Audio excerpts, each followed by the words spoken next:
Bien, saludos a todos y bienvenidos para esta sesión en donde vamos a estar revisando el capítulo número 19 del libro Química, la ciencia central, y este capítulo se titula Termodinámica química. En algún momento previo en el libro ya habíamos hablado de termodinámica, específicamente en el capítulo 5, donde ese capítulo se titulaba Termoquímica. Y vimos algunos conceptos termodinámicos que aquí los vamos a estar mencionando. En cierto modo se supone que ya los conocemos, pero si no, los vamos a ir repasando poco a poco, ¿verdad?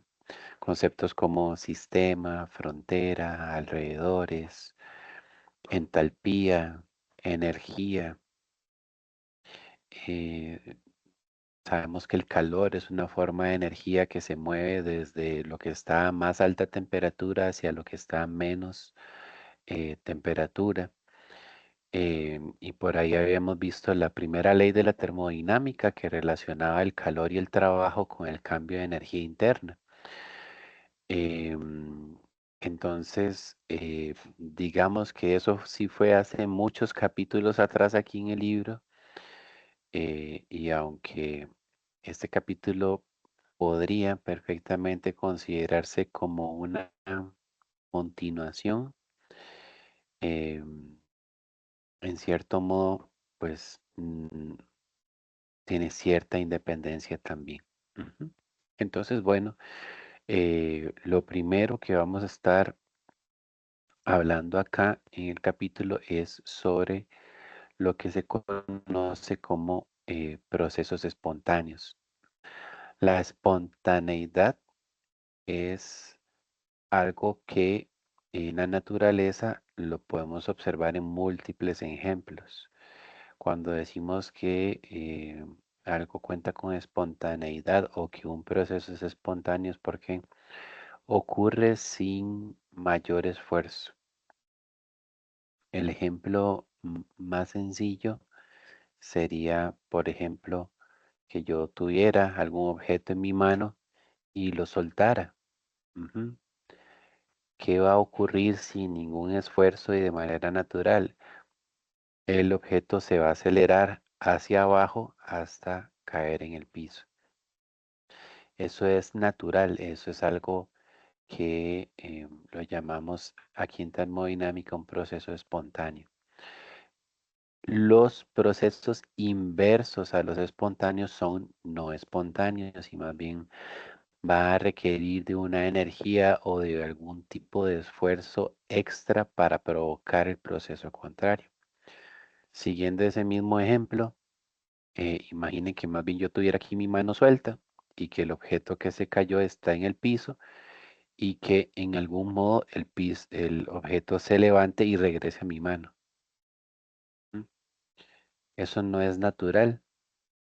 Habría que aplicar algún tipo de fuerza o algún tipo de trabajo para provocar ese movimiento antinatural o en otro aspecto, un proceso no espontáneo. Entonces, los procesos espontáneos ocurren de natural sin un esfuerzo aplicado para que ocurran, mientras que el proceso contrario, el proceso no espontáneo, se puede realizar, sí se puede realizar, pero yo necesito invertir trabajo para que ocurra.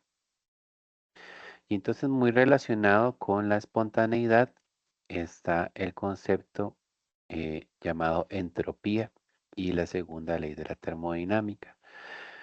Realmente definir entropía, y si recuerdan el capítulo 5 que ahí definimos algo que se llama entalpía, realmente estos términos son a veces un poco confusos de definirlos y consecuentemente a veces son un poco difíciles de entenderlos. Em, y es más fácil utilizar los valores de entropía para hacer análisis que realmente definir la entropía en sí misma. Pero bueno, cuando lleguemos al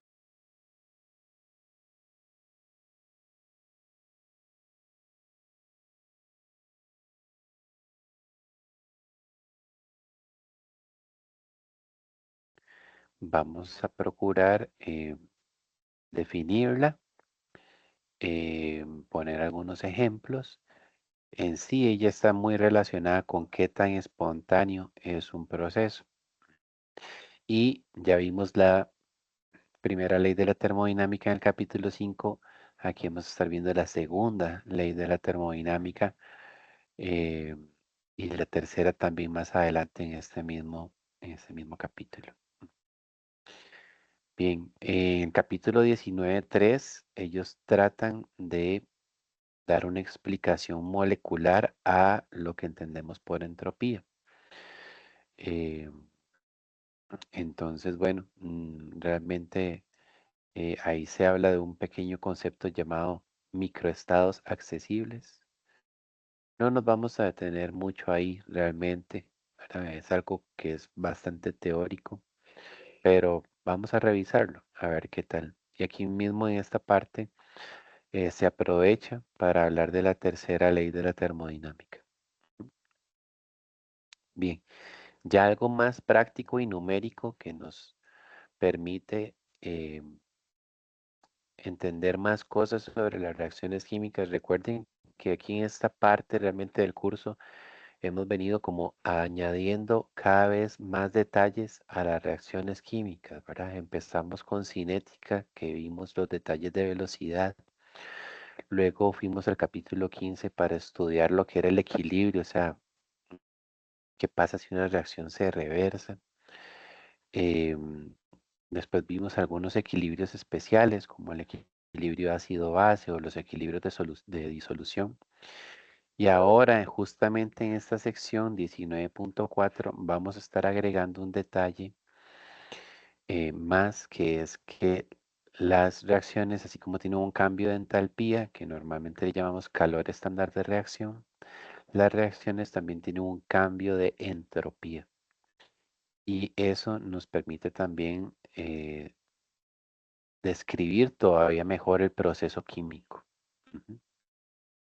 De hecho, adelantándonos un poco, el último detalle que vamos a estudiar sobre reacciones químicas lo vamos a ver en el capítulo 20. ¿Y será que las reacciones químicas también están asociadas con una corriente eléctrica generada? Pero bueno, eso es para más adelante, pero en sí, realmente esta parte del curso es riquísimo porque nos aumenta nuestro conocimiento y las aplicaciones que hay sobre las reacciones químicas. Bueno, esta es la portada que han puesto aquí para el capítulo y los contenidos siguen por acá eh, con otra función de estado termodinámica llamada energía libre. El primero que propuso esto fue un científico de apellido Gibbs. Entonces solemos decirle energía libre de Gibbs o, o podemos decir nada más energía libre. En sí, esta energía libre se va a relacionar con el equilibrio, ¿sí? Con el equilibrio. Entonces, ya teníamos la energía interna como propiedad termodinámica en el capítulo 5. Vimos la entalpía también en el capítulo 5.